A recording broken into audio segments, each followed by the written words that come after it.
Olive, do you feel like we shame people for being uninformed here? You can be kind of inaccessible sometimes.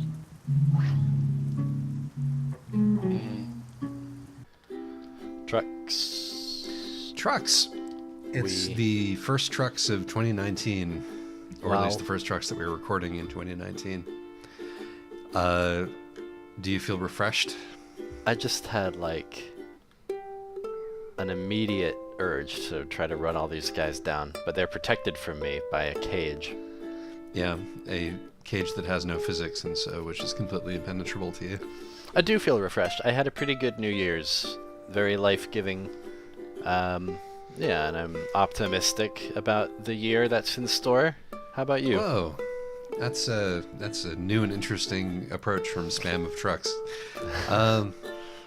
I'm not feeling so optimistic personally, but that's mostly personal optimism rather than optimism about the world. Oh yeah, I'm not optimistic about the world. Oh, you're just feeling good about your own prospects for the year. Yeah, yeah. Well, that's good. Sorry to hear that you aren't sharing That's a healthier that. focus. That's fine. So, back on the truck train. Shall we just jump right into what the hell we're talking about? Choo choo. Yeah, today we are discussing the making of music because it's something that we've both been engaged in lately. Have you purchased your new MIDI controller yet? I think it's in store. I picked the one that is built specifically for Ableton.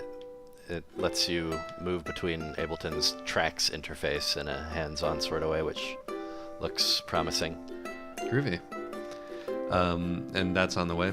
For those who don't know, let's give them a blast of your recent musical experimentation right now, shall we? Sure. Here we go. That's enough. That's enough of that. Yep. That works. Cool. That's a interesting agglomeration of bleeps and bloops right there. Yeah. So this has not been something that you've done a lot. You played the trumpet when you were in high school. I played the trumpet, and so an interesting thing is that this is giving me a more hands-on feeling for the sensations of interacting with music than playing the trumpet ever did. Yeah. The trumpet is like a physically painful thing to play, whereas modern... damn it, we didn't do the reading that we said we were going to do. Wait, we were going to do a reading? Yeah, you remember we were talking about that one essay by that one composer. Oh, butterfucks. Well, that's usual. I forgot to send it to you or to refresh myself on it. We might as well start 2019 as we meet to continue. Why don't you vaguely refer to it instead? Yeah, sure. I'll put his name on the screen because I always blank on it. But he's that one composer who likes to use sirens. Liked to use sirens. He was working in like the 30s, 40s, very avant-garde. It's not Edgar Varese, is it? I think it's Varese. It's Varese. There you go. That is in fact the one. And yeah, he wrote this piece called "The Liberation of Sound," not to be confused with the liberation of dissonance, where he just kind of called it. He talked about how in the future composers would have access to the totality of sound instead of just, to these various bespoke instruments, and also made several more, less nebulous predictions, like that composers would have machines that can play their compositions back to them as soon as they finish writing them. Yes. And we have that. So, music is a hell of a lot easier to make these days than it used to be. That is for damn sure. It's actual magic. Like, this crazy guy in the past had a fever dream about it, and we live in his future. And I feel like it's just sort of incumbent upon all of us to honor that, Get out there and make your magical music out of bits and pieces. Ableton, it's crazy good software. And I'm sure all the other software out there is equally good. Also, given that you have access to, all recorded sound, don't just use the presets. Yeah, right? Go out there and sample some shit, It's so easy to Make do. your own noises. Ableton lets you make a granular synth out of basically any sound you want, which it's just, I mean, that right there is a field of possibility that spans into the infinite. Yeah, you can be Matmos and make a symphony out of plastic surgery noises. Yeah, man. So, I don't know, it's very exciting to interact with, especially if you're the kind of person who likes listening to machines make weird noises. Because at that point, you can find every little weird glitch available in this software. And as we've discussed in the previous trucks, Josh really likes art that's made by computers. Yeah. And this sort of falls into a similar category. Some of your early stuff seems, if I recall correctly, was based partially on early stuff.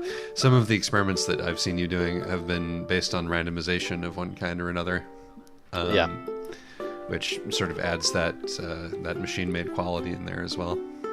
Yeah. Oh my God! Did you see me take that exit? Oh, sweet. Which and that also like makes for an interesting experience for the listener because it challenges them to find the music that's inevitably in there. You know. Yeah. Whoever. Just a say, big just fan. speak Big for- fan of that. Speak big for fan yourself. Of that thing. I will. I'll speak for John Cage, who said Ooh. that the longer you listen to a sound, it'll fascinate you, whereas if you try to ignore it, it'll annoy you, right? Yeah. And that is kind of I don't know. As you all know, I spent a long time listening to just nothing but Autechre, and a thing that happened to me as I did that was I was kind of overcome with an urge to listen to the machines that they had built play as soloists without like the benefit of the editing process that makes their albums, listenable. Right. I just want to hear the weird sounds themselves, right? And I guess in a way, this whole process of music making has been a way to fulfill that urge.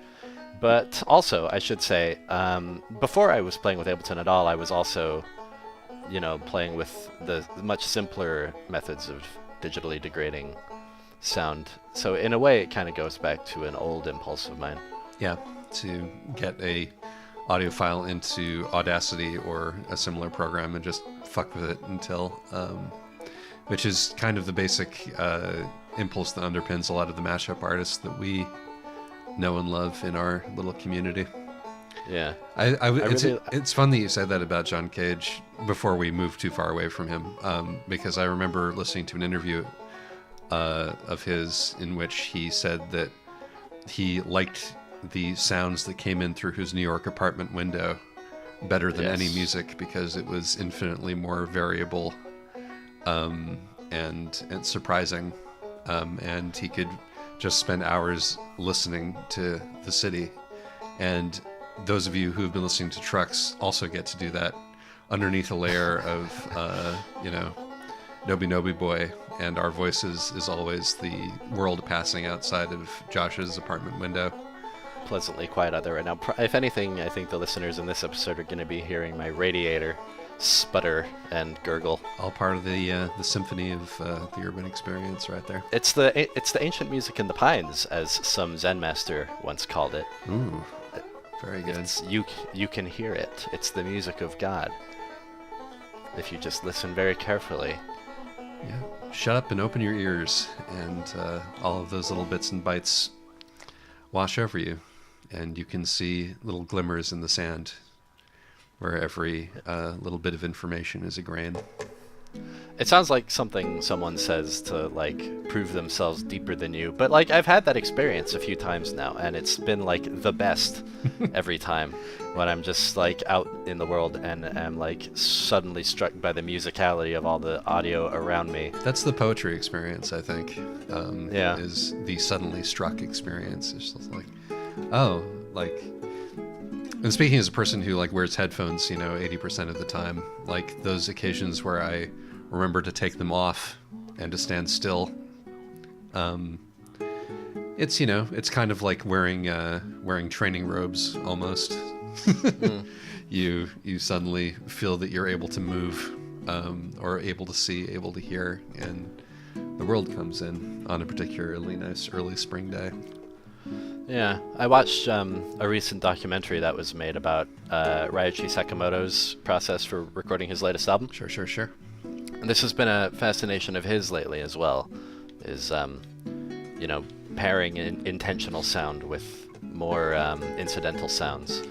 Indeed. And the context of those incidental sounds is also a thing for him. Like, if you're going to use waves to signify the beach at Fukushima, you better actually go to Fukushima and record those waves in particular, or else the sound won't mean the same thing, is the theory. An interesting notion. I mean, I feel like if you're going to... I mean, this sort of dovetails into the spirituality trucks that we're eventually going to have, is that if the gesture means something, the gesture means something. Yeah. Irrespective of whether anybody else can tell that the gesture was made, you can tell that the gesture was made, and that that informs the art, informs the gestalt. Yeah. And also, like, if you happen to vouchsafe that bit of backstory along with your stuff, it gives greater credence. Anything that has been labored over to that extent is better, I think. I think that effort comes through. And since we're talking about music, that's also an old rule of thumb that I developed many years ago when trying to work my way out of one music snobbery stage or another and be like, what's the difference between like objectively good music and objectively bad music? And I think that cynicism is a marker of bad music. Laziness is a marker of bad music. Could you expand on what you mean by those two things? It's being content to work within a received idiom is I think what I mean by laziness. Also, just like, you know, I think it's clear in any art when somebody just isn't trying very hard. Sure. You know, and that's a sort of, you know, I know it when I see it kind of a feeling, but I like music that's, I mean, this is true of everything that I like, but I like music that struggles and fails a lot. Yeah. And I guess I find myself with an urge to draw a distinction here, which, or maybe we'll just disagree on this, which is like lately I've been into drone music a lot, right? Mm-hmm. Which is, it's a supremely easy kind of music to make. You usually just have some loop of chords on some synthesizers that make it sound kind of pretty and spacey. Just turn the delay like way the fuck up. yeah. And there you go. You've got yourself a drone piece. And, you know, there are good drone pieces and there are bad drone pieces. Right. Having to do with how interesting the chord loop is Right. and how well rendered the texture of the synthesizer Right. is. And I think the main marker for it is, you know, how sensitive and attentive the ear that produced it was. But also, sometimes you're just gonna luck into something dope in like 10 minutes of work. Oh, absolutely. I mean, there's no question about that. I'm not saying that like music that was easy to make is bad. That is absolutely not what I'm saying. In part because the threshold of what is easy for a given person and difficult for another given person is going to change. You know, like it's very difficult to write like Mozart, but I find that his music slaps of facility. Because it was easy for him, if you see what I'm saying. Sure. But as you said, even within the bracket of the relatively limited amount of effort that you would need to go to make that, there's clearly better drone music and worse drone music. And even if you luck into the dope thing once, if you're going to consistently produce the good music, there's got to be a lot of scrabbling around in the gutter, you know, twiddling knobs until you get the good vibe. If you're going to produce like consistently interesting music, then it's like anything else. You've either got to put in a lot of time working on it or put in a lot of time thinking about it. I'm interested, I guess this isn't a very obvious segue, but I'm interested in your, because for me it is twiddling those knobs, right? But that I think for you it's a different thing most of the time, and I'm interested in your subjective experience of creating music. Okay, well let's put in a blast of something that I've made recently. Contains no virtue. Spiders feel. Yeah, that'll do it. All right. I like it. Yeah, well, thank you. I mean, the major difference, like in terms of process, is that I start with playing physical instruments, pretty much without exception. That's not a superficial difference. Not at all. That affects having been a person who plays physical instruments. Like, although I wasn't writing music at that time, like I know enough to understand that that'll completely change the process. It's another like field of limitations, you know. Whereas if working in Ableton, you theoretically have the entire universe of sounds to start with. I have the sounds that the particular instruments that I own make, and the sounds that the particular effects pedals and amps that I own make. Although I tend to layer onto those more because I also value that kind of universal aleatoric feeling. I tend to layer ambient or randomly generated sound on top of that. Limitation is good for art, I think. I've found that when a lot of what I do when I do make music is I've like scraped out a little bit more of my limitation, and I've learned how to do a new thing, and so I'm going to do something that requires that new thing that I've learned how to do, or I'm sufficiently better at it, having like noodled around inconsistently for years, that I can do a thing that I wasn't able to do before. That's what sort of excites me, is like pushing my own lack of innate musical talent, essentially. Which, you know, and that's of course also a relative thing. You know, I have more musical talent than a lot of people, but I have less than most musicians, I think.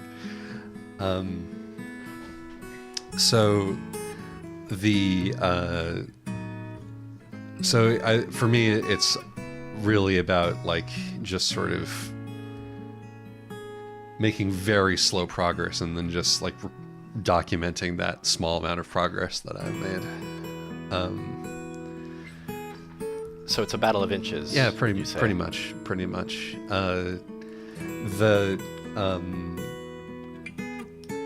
I think the more interesting to me recently is the decision of how to put down the thing that I've figured out how to play, because that's sort of where the art is, when, you know, it's just chords, like which timbres, which recording styles, and how much noise, what the signal to noise ratio you want to arrive at is. Where I have a little bit more of control, and I also like to let that produce naturally from my lack of competence. The more noise I put into something, generally the harder it was for me to make, and the more mistakes I'm covering up. But you know, that's also a process, right? You fiddle with it until it feels intentional. You fiddle with it until it feels like made, like it feels like something that should exist that way. And then you stop. I think about my musical creative process as basically a battle with my own limitations. Here's a discovery I've sort of made about at least my process of making music, and I'm wondering if it'll sound familiar to you at all, which is that kind of more than most other creative processes I've engaged with, certainly more so than writing, and sort of more so than my weird little flailings at visual art, I find that the process itself, like when I look at it a certain way, it feels like the more complete musical work, if that makes any sense. Like the sounds I hear through the entire hours-long process of me twiddling the knobs until it's just right is, you know, an audible rendition of this thing finding the form that it wants. Right. And that, you know, even though you can't really share that. Well, you could. You could, but, you know, it wouldn't be that interesting to listen to, because the tactile part of it is a huge part of what makes it interesting, right? So if you could share with people the feeling of twiddling those knobs as you twiddle those knobs, that would be your that feels like the complete art for you. That's very solipsistic kind of art. I guess that's solipsistic. I mean, I I guess it's not in that like you want to share it. It's just that it's not like there is no way to make that feeling accessible to other people. yeah. But I mean, you can record that whole process, and you do end up with a document of it, which is shareable and has some interesting bits and pieces at the very least that don't make it into the final work. Like, certainly a final song includes, or cannot always include all of the interesting ideas that led to the end thing. But yeah, I don't know. It goes back to that John Cage thing about listening to the entire thing. Yeah, I think there is something similar in that, not in the process, but in the way in which a written song, the ways in which a written piece of music can be performed. For me, I think you stumble upon the most complete performance of a particular piece of music. Like, I composed essentially a 40-minute long piece of music for my brother's wedding. And I think that the ideal way to experience that was through the bedroom door in the house that I crashed in Oakland when I was practicing there. Like, and I don't know that for sure because I wasn't on the other side of that door, but I think that Uh-oh. Hey, it's I-84.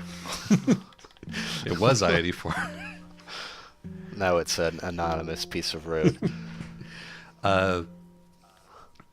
But, even and also, I mean, this is also because the music that I create tends to be more atmospheric, and like lyrical content is not really the focus of it for me. But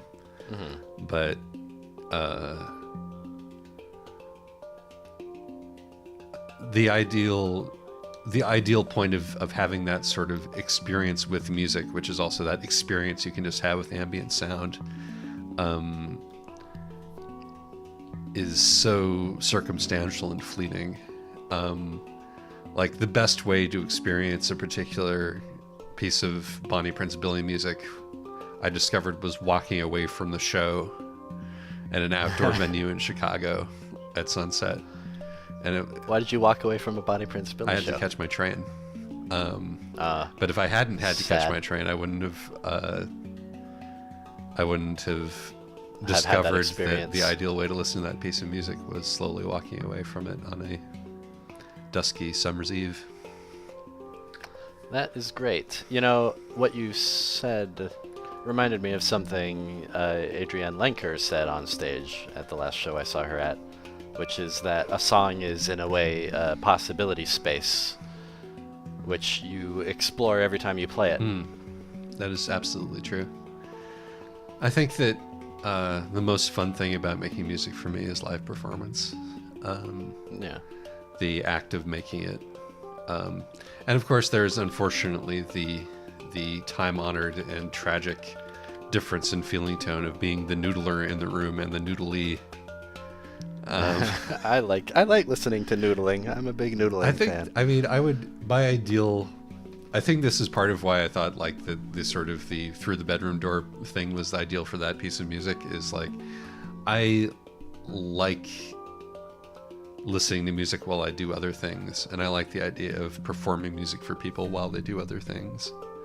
Like, if I could set up my little band in somebody's kitchen while they make dinner or something, I think that would be ideal in some way. That's a very utopian idea. Your little band for making dinner. Or is it a very dystopian idea? I mean, it depends on how you feel about being the noodly. It's not a universally welcome prospect. Yeah. Well, we're coming up on the end here. I don't know if you can tell. No, this was a very easy trucks for me. I've just been sort of cruising with it. Yeah, me too. I think music is awesome. Isn't it? I feel like I have I'm very. This is one of the reasons I'm feeling good about my future prospects is that I'm doing something here, not very expertly, not very, not very swiftly, but I'm still doing something that it kind of. As I do it, I have a feeling that I really just should have been doing it for ages now. That's a good feeling. And that it's bittersweet, but yeah, it's mostly good. Yeah. Yeah, I mean, like, yeah, I envy you that, but not in a way in which I want to eat your liver, though. Just in a sort of healthy, appreciative way. You're if anything further along in the same thing. Yeah, but I don't think it is that thing for me that it is for you. For me, when I first started realizing that I could do this kind of music, like it functioned in a number of different. It did a number of different things for me. One of which was it gave me the sort of feeling that I could hang with the cool kids, which it turns out is true under very specific circumstances. It also sort of confirmed that I could overcome my general clumsiness, which is still satisfying. I'm still getting better at the actual physical act of doing it, and that's nice. It feels like something that isn't deteriorating, which is a really good feeling. Oh shit! Oh, this is exciting. I've had this exact one Speaking of before. getting better at the same activity by doing it many, many times. This is, I think, almost exactly the parking job that I had to do on the episode where we had Michael as a guest, and that one took me forever. Although no, it's a wider alleyway, so. Cool. I mean, ideally you would just drive right through that fence and back in, but just no clip through it. Oh yeah, this is gonna be a bitch. hey, we can do it. No more music talk. Yeah, no. It's parking. Let's give a next time on trucks to encourage us to actually do this subject, because I know that it's been one that we've been hesitant to do. But let's say that next time on trucks, ideally, we talk about religious feelings. Yes, the religious feelings, and it's a good thing to bring it up a little bit on this trucks because it is rather connected with music for me lately. Absolutely. Like a lot of